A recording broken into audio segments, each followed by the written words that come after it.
നാളെ ഫെബ്രുവരി മാസം 16-ാം തീയതിയും തുടർന്നുള്ള ദിവസങ്ങളിലും അറിഞ്ഞിരിക്കേണ്ട വളരെ പ്രധാനപ്പെട്ട ചില സർക്കാർ അറിയിപ്പുകളാണ് ഇന്നത്തെ വീഡിയോയിലൂടെ ഷെയർ ചെയ്യുന്നത്. ആദ്യത്തെ പ്രധാന അറിയിപ്പ്, കേന്ദ്ര സംസ്ഥാന ആനുകൂല്യങ്ങൾ കൈപ്പറ്റുന്ന ഗുണഭോക്താക്കൾക്ക് 2025 വർഷത്തെ ബജറ്റിന് ശേഷമുള്ള ആദ്യ ആനുകൂല്യ വിതരണം ആരംഭിക്കുന്നു. സംസ്ഥാന സർക്കാരിന്റെ ഏറ്റവും വലിയ സാമ്പത്തിക ധനസഹായം വിധവ, വാർദ്ധക്യ, ഭിന്നശേഷി പെൻഷൻ ഗുണഭോക്താക്കളോടൊപ്പം അവിവാഹിത പെൻഷനുകൾ, കർഷക തൊഴിലാളി പെൻഷനുകൾ, സർക്കാർ സഹായത്തോടുകൂടി പെൻഷൻ തുക വിതരണം ചെയ്യുന്ന വിവിധ ക്ഷേമനിധി ബോർഡുകൾ വഴി പെൻഷൻ തുക സ്വീകരിക്കുന്ന ഗുണഭോക്താക്കൾ എന്നിവരിൽ 26 ലക്ഷത്തോളം വരുന്ന ബാങ്ക് അക്കൗണ്ട് നമ്പറുകൾ നൽകിയിട്ടുള്ള ഗുണഭോക്താക്കൾക്ക് അക്കൗണ്ടുകളിലേക്കും 24 ലക്ഷത്തോളം വരുന്ന ആളുകൾക്ക് സഹകരണ സംഘം ഉദ്യോഗസ്ഥർ വഴി വീടുകളിലേക്കും ആനുകൂല്യം എത്തിച്ചേരും. 5 ഇനം പെൻഷൻ സ്കീമുകളിൽ ഉൾപ്പെട്ട ഗുണഭോക്താക്കൾക്ക് വാർഡടിസ്ഥാനമാക്കിയുള്ള ഭൗതിക സാഹചര്യ പരിശോധനകൾ കൂടി ആരംഭിച്ച സാഹചര്യത്തിൽ പെൻഷൻ പട്ടികയിൽ നിന്നും നിലവിൽ പുറത്താക്കപ്പെടുന്ന ഗുണഭോക്താക്കൾക്ക് ഫെബ്രുവരി മാസത്തിലെ പെൻഷൻ അർഹതയുണ്ടോ എന്നുള്ള കാര്യത്തിൽ വരും ദിവസങ്ങളിൽ സംസ്ഥാന സർക്കാരിന്റെ ഭാഗത്തു നിന്നും പ്രഖ്യാപനമുണ്ടാകും. ഫെബ്രുവരി മാസത്തിൽ ഗുണഭോക്താക്കൾക്ക് സാമ്പത്തിക ധനസഹായം എന്ന നിലയിൽ സംസ്ഥാന സർക്കാരിന്റെ സാമൂഹ്യ സുരക്ഷാ പെൻഷനോടൊപ്പം കേന്ദ്രവിഹിതം കൂടി എത്തിച്ചേരുന്നു.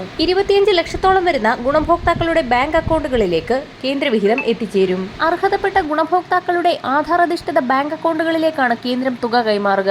ഒരു സ്വിച്ച് ഓൺ പ്രക്രിയയിലൂടെ പ്രധാനമന്ത്രി നേരിട്ടാണ് ഗുണഭോക്താക്കളുടെ ബാങ്ക് അക്കൗണ്ടുകളിലേക്ക് തുക നിക്ഷേപിക്കുക. പ്രധാനമന്ത്രി കിസാൻ സമ്മാൻ നിധി യോജനയിൽ ഉൾപ്പെട്ട ഗുണഭോക്താക്കൾക്ക് 19ാം ഗഡുവായ 2000 രൂപയുടെ പ്രോസസിംഗ് നടപടികൾ ഇന്നലെ മുതൽ ആരംഭിച്ചിട്ടുണ്ട്. ഫെബ്രുവരി മാസം 24 മുതൽ ഗുണഭോക്താക്കളുടെ ബാങ്ക് അക്കൗണ്ടുകളിലേക്ക് തുക എത്തിച്ചേർന്നു തുടങ്ങുമെന്ന് നേരത്തെ തന്നെ കേന്ദ്ര കൃഷി വകുപ്പ് മന്ത്രി അറിയിച്ചിട്ടുണ്ട്. 2 പദ്ധതികളിലും അംഗങ്ങളായിട്ടുള്ള ഗുണഭോക്താക്കൾക്ക് ഫെബ്രുവരി മാസത്തിൽ പെൻഷൻ ഇനത്തിൽ 1600 രൂപയും കേന്ദ്ര സഹായമായി 2000 രൂപയും ചേർത്ത് 3600 രൂപ വരെ ബാങ്ക് അക്കൗണ്ടുകളിലേക്ക് എത്തിച്ചേരും. അടുത്ത പ്രധാന അറിയിപ്പ്, കാലങ്ങളോളമായി കുടിശ്ശികയായിരിക്കുന്ന നിർമ്മാണ തൊഴിലാളി മേഖലകളിലെ ഗുണഭോക്താക്കൾക്ക് ക്ഷേമനിധി ബോർഡുകൾ വഴി ലഭിക്കേണ്ട പെൻഷൻ, ഇതോടൊപ്പം തന്നെ അവരുടെ അംശാദായം ഉൾപ്പെടെയുള്ള കാര്യങ്ങളാണെങ്കിൽ പോലും അതിന്റെ വിഹിതം പോലും നിലവിൽ ലഭിക്കാത്തൊരു സാഹചര്യമാണുള്ളത്. വലിയൊരു പ്രതിഷേധത്തിനാണ് ഇതിപ്പോൾ ഇടയാക്കിയിരിക്കുന്നത്.